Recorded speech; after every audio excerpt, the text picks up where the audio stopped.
and DY Patil College of Engineering for giving me this opportunity to be with you.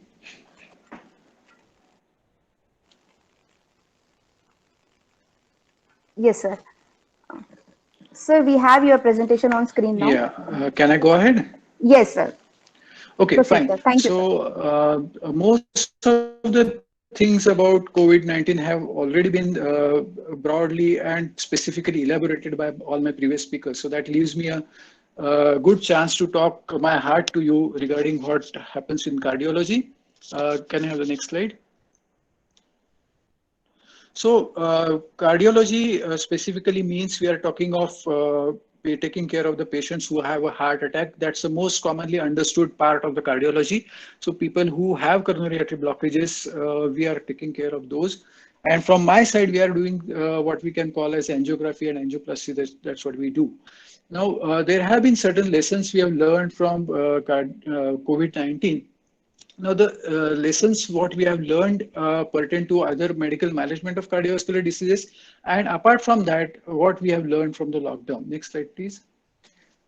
Management of cardiovascular diseases vary quite a lot, especially when we talk of COVID. The COVID presentation most commonly was difficulty in breathing, what we call as dyspnea. But there have been certain situations where the patient came with heart attack situations, as was talked to you by Dr. Chris in the beginning, because of blood clots in the arteries. So that also was a presentation, and another kind of presentation was myocarditis. That means maybe what we can call as fever of the heart muscle, which can be a presentation. But to begin with, we were very unclear as to what the presentations were. The patients came with any kind of presentations, and we were not sure whether we are dealing with COVID or not. So we had to take every patient as a COVID patient and take precautions. As you are aware, it used to cause a lot of cross infections or contact infections, and we have lost some of the medical people while managing those patients. So rather than expecting that this test is going to be positive and then only we will call this patient as COVID patient, that's a false sense of security. Initial presentation, even when you send the patient's throat swab for the testing, it is going to take few hours, and in that period infections can happen. And actually what has happened is people who are at the higher end like us have got less infected than the people who were managing the OPDs and casualties, where not too many precautions were taken. So those people got infected more, and that's where we have lost the lives. The second issue which happened was, many times once the test was negative, we assumed that the patient is clear, and in fact patient was probably in the dormant phase and the infection was not documented. And as Dr. Chris has already mentioned, even when the infection patient has gone home after getting cured, he continues to be infective, and that's the situation where we need to be careful. And that's what brings us to the patient examination. So we have to be sure or taking care that the patient is a COVID patient, assume that, and then examine the patient. As has been explained by the previous speakers, you have to maintain certain distance, you have to take personal precautions like wearing the mask, wearing the gloves, wearing the face shield. What has shown to be most effective was wearing the face shield, because when talking to the patient, even the breath or the sneeze or the cough can transmit the viruses, and the medical personnel or healthcare profession can get infected. So decide whether this patient needs admission or not, decide whether this patient needs further ICU management or invasive procedures or operations, that those decisions have to be taken. And as far as possible, try and avoid hospitalization. Those patients who do not really desperately need hospitalizations, we have tried to keep them away and avoid hospitalizations. Invasive procedures, most of us have stopped doing elective procedures. That's the thumb rule today. To avoid infection. See, what happens is many times we are talking only of the breath, but then the blood sera, the peritoneal fluid also are going to be infective, and we have to be very careful about that. So try and avoid the elective process, try and avoid the admissions, hospital admissions as much as possible. Now, this is not only for the hospital staff to protect themselves, but also to protect the patients. Many of the cardiac patients are elderly patients, and they may catch infections while in the hospital. Can you go back to the previous slide? So hospital admissions need to be decided. ICU management, we have to segregate the patients, keep safe distances. And one thing which is most important is that whether the patient is infected or not, he has to be wearing the face mask. Invasive procedures, as far as possible, we have avoided, but then emergency procedures like patient comes with a heart attack, and we have to do what is called as emergency angioplasty. We take all the precautions. The PPEs are there. Whole staff who is going to be attending the patient are wearing the PPEs. Now, this leaves to the patient who is coming to the hospital. But then OPD patients, next slide, please. We try and keep the distance. Next slide. Yeah. So we try and keep the patient away and do what is called as telemedicine now. Now this is going to be a future thing, and you as students of engineering will probably be playing more role on this telemedicine. Now this telemedicine is already in place. There are some platforms which are already available, but then telemedicine is something where you are going to consult the patient on telephone. That does not give me the satisfaction that I have seen the patient. Even patients, the Indian patients especially, want to meet the doctor, want to see the doctor, and want the doctor to touch them. So this is something which is the biggest drawback. But then, of course, you can have a lot of advantages, like patient does not need to travel to the hospital, so he saves the travel time. You don't need so much of infrastructure, like having a consulting room, having computers, having a staff sitting there. So this reduces the burden on the not only the burden on the clinic, but also tries to avoid or reduce the infrastructure cost. It obviously is going to reduce the disease transmission, because too much of travel, too much of crowding will be definitely reduced. Uh, so those are the advantages. But then as we have seen today, like I was losing the internet connection very frequently. This is an important thing. If we want to have telemedicine, we need to have a better infrastructure in terms of good internet services.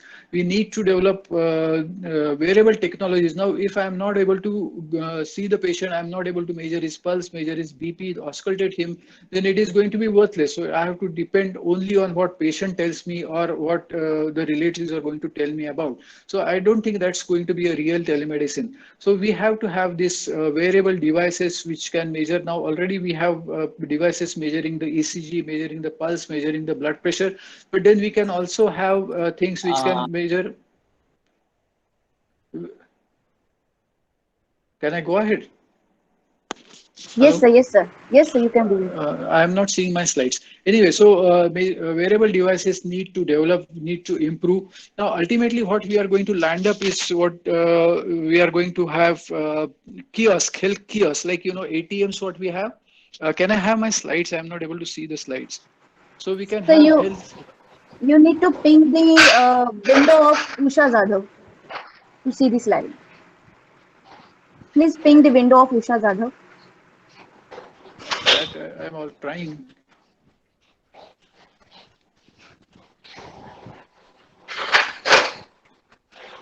Are you able to see, sir? No.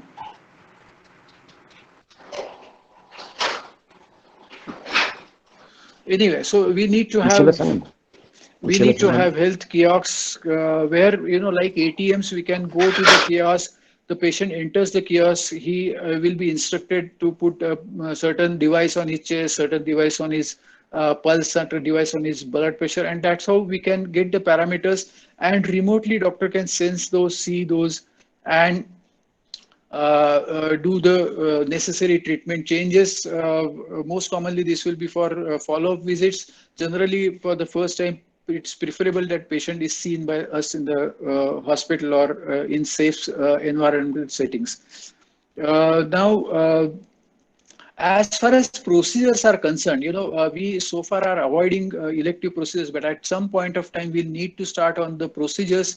And for that, unfortunately, it's going to hit the patient's medical industry and insurance industry quite a lot, because we need to be taking all the precautions, like PPEs for everybody who is operating, PPEs for the attendants, PPEs in the recovery, plus patient needs to be tested for this COVID test, which also is going to be a significantly costly thing. So all this is going to increase the cost, and this comes at the phase where people have already have got reduced incomes. We are seeing a lot of job cuts. People are expecting to work from home. People are going back to their residences. So the cost is going to go up in the face of reduced income, and that is going to be a big challenge when we are doing this. So we need to cut the corners. We need to reduce the cost of hospitalization. So that is another challenge which we are going to see. Fortunately for us, the medical therapy or the drug therapy for cardiac diseases has evolved quite a lot, and we have very potent medicines. And we can probably try and avoid the things, surgeries or invasive process as much as possible. Already in medical facilities, the infections are with the potent antibiotics can be treated at home, and only the real sick, deserving patients can get into the hospital. Now, this is what comes to the medical management. But then, what are we going to learn from the what are we going to learn from anyway, can are the people seeing the slides? I'm not seeing the slides. Yes, sir, we can Oh, see it. You can see the We all slide. can see it. We all can see the slides. Okay. sir, it's a procedure cost slide is going on right now. Okay, so I think I have already spoken on that. The procedure costs are going to go up, and as I told you, in the face of reduced earnings, so that is going to be another challenge. But then we obviously will learn from this and try and reduce the costs as much as possible. Now, this is as far as management of heart diseases are concerned. Whatever, whenever essential, we have to go ahead and do the process, because life has to be saved. And especially in cardiology, when patient comes with a heart attack, we have to act on emergency basis and save the life as such. Now, that is important not only for saving life, but saving the earning member and his earning life years, what can be left with him, and that is important. Now, coming to the next part of my presentation, what have we learned from this lockdown? Now, the interesting phenomena happened all over the world, which was like there was about 40 to 50% reduction in the hospital admissions of the patients who were suffering from heart attacks. Now, that's a significant drop, and everywhere we were wondering why this is happening. Now, one thing probably is people are scared and don't want to come to the hospital. That is definitely an issue. That's a possibility. Roads have been clear. There have been less traffic on the road, so road traffic accidents are less. So those emergencies are definitely less. But from heart attack point of view, or cardiac diseases or ischemic heart disease point of view, what we can see is that probably what we are seeing is a phenomena which we all of us as a Hindu culture or as a Vedic culture we have been talking about is a relaxed mind. What is happening is that people are staying at home. What has been shown to reduce the stress to the most extent was to be with your loved ones. So probably that's what is happening. Everybody is home, everybody is relaxed. There is no pressure of going to the office in time, no pressure of boss scolding you, no pressure of reaching there in time, targets and everything. So those things are there. Now, if somebody is staying home all alone, then that becomes a stress, because then maybe your job is at stake, your earnings are at stake. But now what is happening here is that everybody is at home, so that stress is also taken away, and therefore mind is more relaxed. People are taking care of their loved ones, their relatives. So that probably is going to cause less stress to the person. Another important thing which probably is coming out is that at least to a great extent, we are having home food, which is a healthy food. Now, eating fast food, junk food, that has been shown to be linked with the cardiovascular diseases. So this is something which is an important thing which has come out. So ultimately, what we need to understand is that are we going in the wrong way? Are we just rushing and rushing to earn more? वो मेरी कमीज उसकी कमीज से सफेद क्यों नहीं है? So that is the thing which is driving us. So is it really essential? So I'm not talking of minimalistic living in the form of not trying to achieve, not trying to excel, not trying to earn more. That is not definitely the aim of this. But then we need to understand what is the need and what is the greed. So the difference between the two, need and want, are definitely need to be understood by one and everybody. So as Dr. Chris has pointed out, this time should be utilized to introspect, see what I need to really do in my life, what I really need to look for, whether I can improve myself. If you don't come out of this lockdown period improved or a better version of yourself, you have lost these 2 months only as holidaying. So I don't think that is something which anybody would want, especially an intelligent, self-responsible person would want that. So this is something which we need to really understand. We need to relax. We need to take care of our own body too. So don't expect only the medical community to take care of your own body. You have to do regular exercise, have proper diet. The Indian traditional yoga is definitely helpful in improving your own immunity. It's not the physical muscles which need to be seen. Your whole cardiorespiratory system should improve. You have to have a better immunity to protect yourself from all these diseases. Now, today it is COVID, tomorrow it may be something else. So you need to be careful to improve your immunity, to improve your health, and only you can do that. So we can have now what can be called as platforms where preventive health will be sold. You have already there are some websites or some programs already running to improve your health. Now these are the things which many software people along with medical community can develop those programs where the health will be sold as a health rather than treatment of a particular disease. So they will guide you on in terms of your diet, in terms of your exercise, in terms of your mental health, in terms of your some relaxation techniques. They will help you regarding your health checks, dates for your health checks, when you should visit your doctor. They might be reminders for your taking medicines. And obviously there can be some incentivization on that, like if you have if you are following a particular health schedule, you are doing some regular exercises which you need to log into, like I have done this much of exercise today, then that will give you certain benefits. If your cholesterol comes down by a certain level, by this lifestyle changes, they will give you certain benefits in terms of maybe discounts in your medicines or discounts in your laboratory checkup. So that can be an important new thing which can be developed. And I'm sure there will be a lot of such platforms which are already being developed or will be developed in future. Now, this is something which probably today is working on upper end of the society, but probably we'll need to migrate it down to middle class and lower middle class who actually need it more. These are the people who are least bothered about their own self, personal health, and are just busy trying to meet the ends of two ends for the day. So this is a new thing which can come, and what has evolved out of this is what can be called as a body-mind medicine.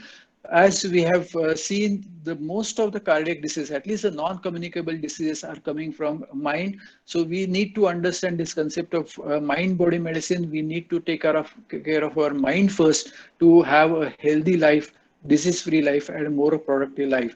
Here, the importance of yoga, especially it's yoga. By yoga, it's not meant just the postures or the yogasanas. The yoga as a mind, the yoga as a relaxation technique, yoga as meditation or yoga nidra, whatever you like, can be practiced to keep your mind down, mind calm. Now, a calm mind is going to be more productive and more healthy. And your diseases, especially this lifestyle disease like diabetes, blood pressure, heart attack, these all can be labeled as a lifestyle diseases.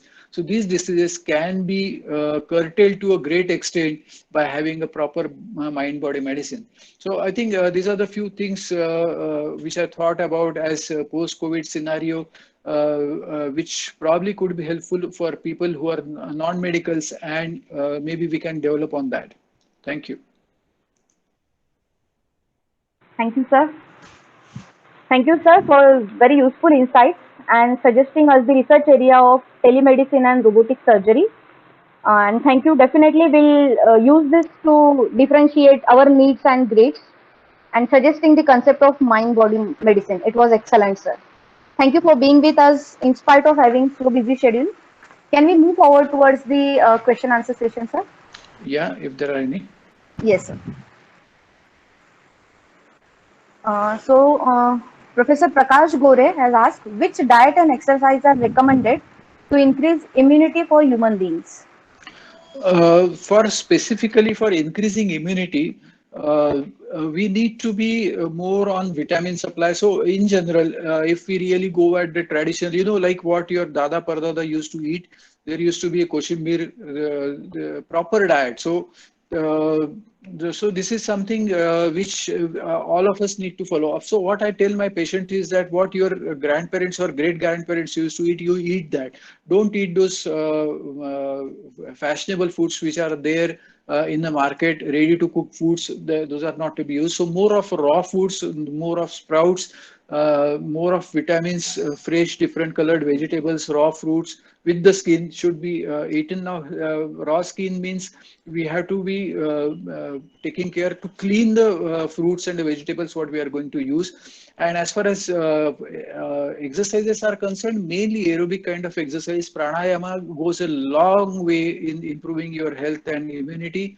And simple and very effective exercise, which I will tell you, is Surya Namaskar, which combines pranayam, yogasanas, and stretches and aerobic kind of exercise. So that is the most effective exercise what I can tell you about. So these two, three things definitely can help us in improving our health and immunity. Yes, sir. Yes, sir. Thank you, sir. The next question from Ranjit Kekan. What is the chance of corona recovered person again getting infected, or do they acquire some immunity? See, this is a still a matter of under investigation as of now.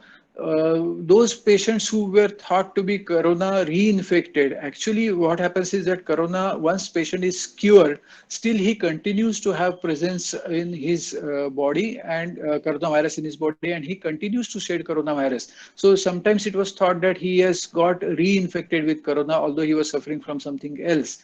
But then reinfection is little doubtful. We don't know about that. Now, immunity, we so far have seen some development of antibodies, some in the short term, some in the long term. As to how much it is going to protect for how much period of time, we don't know. But in India, we have an advantage of repeated infections, repeated low-grade infections because of crowding, because of number of people we are in India. So probably the scenario is going to be a little different, and we it's little rude to put it on the forum, but then we are in general unhealthy people. We eat anything, we drink any water, so we already have got exposed to all these illnesses, and therefore probably we have a better immunity. Plus we have this thing going around that BCG is probably protecting us. So in general we are exposed to these viruses or viral illnesses, and probably this repeated cross infection is going to give us better immunity. But this is for the science yet to decide whether that is correct statement or not. Yes, sir. Thank you, sir. One last question. Probably you have answered it, but how can we, the technical people, contribute in medical field? Or is there any way in which you think we can help the doctors to overcome these challenges? That's great. I mean, coming from the engineering people, it's what I would rather expect. See, already we have two challenges or two things which are going on. One thing is remote surgeries, what can be called as robotic surgeries. Now, most of the fields have already developed robotic surgeries, but then they are little still, in the development phase, they need to be refined little more. We have been having robotic bypass surgeries, robotic angioplasties, robotic nephrectomies, and other kind of stuff. But then probably for a general surgeon, they are still not so greatly achieved. Although we have been using minimally invasive surgeries, here the platform is really well developed, but probably some developments can come in future. The other challenge which I mentioned was telemedicine, where we have we need still to develop technology so that we can actually virtually examine the patient completely. Now, there are certain scenarios where we have to have a technician examining the patient, like doing an ultrasound, like doing an echocardiography, where it is really difficult to, stay totally away. Like Dr. Munada was saying, intubation. Now, here the person has to really be there and intubate. So these are the things which on engineering background we need to worry about. Then we can have technology which will give us a really low cost PPEs. Today PPEs are costing 1,500, 5,000 rupees. So if we can have cheaper and effective PPEs, that again can be a challenge or can be an improvement. Then we have this, like in a mall you are entering, you need to pass through a barrier where you will be disinfected. So there will be a technology which already exists, but need to be on the gross production, where people, while they are entering a hospital or entering a shop or entering a mall, they will be sprayed with the disinfectants, so at least their surfaces will be clean. So disinfectants, disinfectant kiosks, telemedicine equipments, all these can be things which engineers working in tandem with the doctors can help the society to improve their health. Yes, thank you so much, sir. I think we have got a perfect answer. Samruddhi have got the perfect answer. All the areas wherein we engineers can contribute. Over to you, Principal, sir. Yeah, thank you very much, Honorable Dr. Nitin Patki sir, for elaborative discussions and presentations on the cardiac systems, as well as this the respiratory systems problems issued into the specifically into the COVID pandemic situations. And you have also mentioned that there is a decrease in this cardiac patients, and perhaps the solutions totally lies into the relaxed mind, and hence your elaborative discussions on mind, body and spirit perhaps will bring out the best of the best solutions. As I mentioned, as far as this education 4.0 and industry 4.0 technological disruptions, all the medical systems, advanced instrumentation systems are now intelligent and AI based systems. And specifically in cognitive computing domain, IBM has emerged as all this medico kind of the support systems, which gives the most of the answers with respect to any kind of the problems or issues with respect to any diseases, maybe cardiac system, respiratory, any kind of the systems, and specifically healthcare systems. All the questions and the responses are recorded into this IBM systems. Perhaps this may be the best outcome as a on the day of International Technology Day. Thank you very much, Nitin sir. Thank you, Professor. Thank you being in time, sir. Thank you very Thank much. you. Let's move to Trupti ma'am. Thank you, sir. Thank you, Patki, sir, for being with us this morning. Thank you. Good day. Take care. Thank you, sir.